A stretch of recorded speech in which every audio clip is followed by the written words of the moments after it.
وهند يوبس ورماني بيت لبو يفيا قبات وان دو يوبس تحسابات وان تيف تنرى بريد تنا قدي تناوري وانت تجروان تاتيف أكثر ناجران إسا خنا وجينو زان فرد زيني زان فرد بايو نما إنك استنى تركتين جلاك بواتي بلا بران نبقى من فاتو بانتي بكذا سانو مافو أكثر أوبس تلقى ديرون رفتي كبوكريات يا خفري تبدي أما جولين قد خنيا مستريا جتمو سيتي فندي جتمو ماردي مصطفى جتمو كنت شو تجرا مدام وجلد تجرا ما تات لبو أما فكينا فما دلقا mana malami sih mana pakainya fama memberawi buta ala mana masau mesyali kosan mami mena ini saja cuma pada segera di nanti bisa deswari semua cuma pada itu mana madam udah minta namni nak nanti untuk taruh thank you asmaratin sini dah ba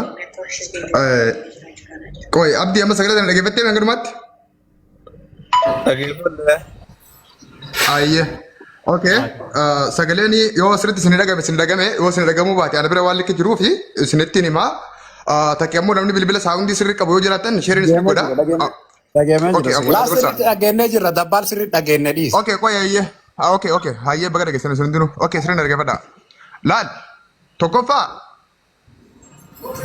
wanni sida khafalama jiru hange sinu gurgurteni abdi baka sanitti amma asasi raka dubbatetti yo namni utu namni bitun jiru wan sinu madarga namni bitun jiru kafaltaan isiitii fi bittaa mana san keessa urarra tokko naa deebifta kalamma faadha hatta fatuu mataasaa yoo inni gastii itti ergatee takka hoostii itti ergatee isin irraa qabuu baattite mana san keessa inni rakkattii gaafii itti haa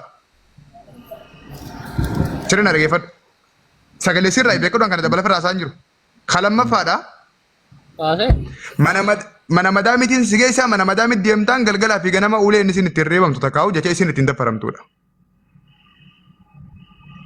sirna dhaga'u jirtaame okay namni rabbii jee nama gargaare rabbii jee bakka san keessaa nama baasee waan san namaa godhe gabrummaan hanganaa doorsifnee hanganaa rakkoon hanganaa maaltu fite amma rakkoo sii yoo haasonni rakkoon sii kitan qabu sagalee yoo barbaadettiin sii banan kaasii gadi illee haati abdii mataa kee amma bochu sii galee rabbii jecha geessine itti himete fatuun waan abbaan ilmoodhaan godhe ilmoodha godhee naan gettanii okay akka gabraatti ergachuuf geessammoo foon nyaachuuf geessammoo ajjeesuuf geessammoo moo dhugumatti si yaadanii maqaa rabbiitiin geessan abdi. Aboo isiin akka qarqaarsa dhayte isiilleen fiizaa rabbii kiyyaaf qarqaare eega jette isiinu jettee irtiin mitiire amma isime san as fidanii sagalee san dhageeffachiisanii wanni kun yoo si hin taane bakka jirtu kun yoo si hin taane jijjiirachuun mirga qabdi. Kana dheengadda immoo nama halkan ta'anii haasa'anii wanni haasamu guutuun isaa haasahamee fatii wajjifaa haasa'anii naatee jira akkana amma fakkeenya osoo sagalee saadaa san bante yoo saadaa sagalee sana meeqa uumsa sagalee banii meem sagalee isii baasu. Okay sagalee saadaan sii banaa hanga dhumaatti sagalee saadaa baniiti amma immoo arafaat inni finna akka ati jette kana haa jettu asirratti amma gasti haa arafaa. Okay. Koi sagalee saadaan sii banaa hanga gadiittiin sii fixa sagalee saadaa waliin dhageeffannaa eessarratti hin dhaabii rabbi kiyya koi. dalagaa mana malamiiti fakkeenyaaf amma waan biraa wayii buuta alaa mana masa'uu meeshaalee gosa namaami meenaa inni isaan siin jechuu barbaade sagalee diinaa deebisite yaa asirratti fufnaa koi asirratti fufnaa koi saada ban kana Please muti qabdan hin beekaa asirratti fufnaa koi mutaalle isiin haadhuftu saada misillee wajjaasuutu kuno sagalee saada asirraa galti kun abdii kiyya haati amma irraa bakki sun naan taanu amma saa kana agartee namni masuulummaa fudhatee achi fuudhuun jira rakkoo takka hin qabu amma saa kana isiillee naadhuftu koi akkasumatti oguu takka koi dhageeffadha. Saanuma dhiitaa mana dabtaa huccuma miichaa malee waan biraan goote. Oromoo bira dalaguun bareedduu miti wala siif taanaaniinu jeetiin hin jiran anis jeesira. Oromoo bira nama dhibban hannani wala Oromoo bira dalaguun jedhe Oromoo bira dalaguun rakkoo gurguddoodhaan baleetiti. Nama simbeeyne amma simbeeyne bira dalagattee maallaqa fayyadattee dhiqattee dibattee hojjullee isaanii siibida. Akka fayyada jiraachuu turre bareedduudha. garuu akkami jala intalti siin taane as deebisi sagalee gaasin dhageenayyee Titaatu batte fatiin mari'achuu ni dandeessa bara mana madaa ni dalagadha mana madaa bishaan keessatee yoo yetteenis bareedduudha. Takkaati yoo laal manni ati jirtu sun siin taane gabbaatee Oromoo dubbattee Oromoo maallaqa isii cuftee ayidii qabateetii harka seeqannitee akka fayyada dalagachuu ni dandeessa baatee galtee osoo madaa biyya lan ta'iniyyuu. Adamu masandalawu akka baatitti qaamate sagalettee guuttattee dalagachuu ni dandeessaan siin jaalladhu. Yoo intaltaame namni dubbatu taate haala shantaraa ijoolletti ni dhiibaa malleeyyii faldagamee qaamate harka seeqannite akka fayyada duuba keessa dabalachuu dandeessaa fayyaduu tokko dalagattee dalagaa dhuunfaateetii akka isii nama dalagattu kana dalagachuu ni dandeessaan siin jaalladhu. Gabbarga sagalee. Okay. Tun normaala ta sagalee lamaan akkuma isin agartan forwardiidha miti. Sagaleen taan forwardiidha. Tun ta'ee sagalee isii bira jirtu sheer naa goote anaaf qabdi qofa.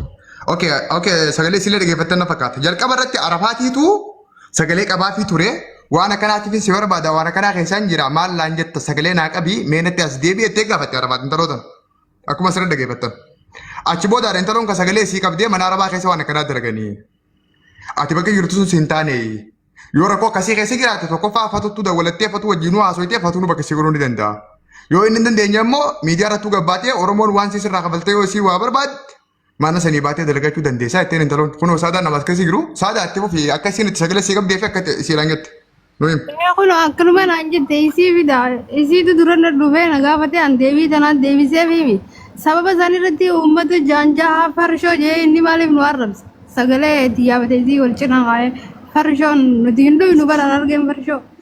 Nuti uummata jaanjee miti malee uummata bilisa jiraatu. Waan masii fi arfaat waliin tanuma jenne bakka. Tanuma jenne wallaa laazim tanuma jenne dabira takkallee hin jenne amma ani yoo isiin nu cinaa bareedaadha. Dabbala makana god. Dabbal abdi. Amma kana god ayyee. Abdi gara furmaata adeemnu abdi. Maatii sagalee tana qofa naasoo inni isiin waan hedduu haasofitee jirti. Iftaana birattillee waan hedduu haasofitee jirti. Waa'ee gargaarsaarraa isaa haasofitee jirti. Saadaa mootii qabadhu. Dhaggeeffadhu dabbaan wanta jechuu barbaade. Amma isiin asaa dhuftu gastii kana ol seentee haa dubbattu. Arafaat. Yaa. Okay. Rakkoo akkanaatti irra jira. Shertu. Wanti nama yoo tun namiitee jirti miidhamaa qabaa as dalagachuu hin barbaadu jette amma isaa kana deemtee bakka feete namni masuulummaa dhotee geessuu hin danda'a. Fatii ililleen isiin bajirtu illee masuulummaa keessa harka ni kaafata.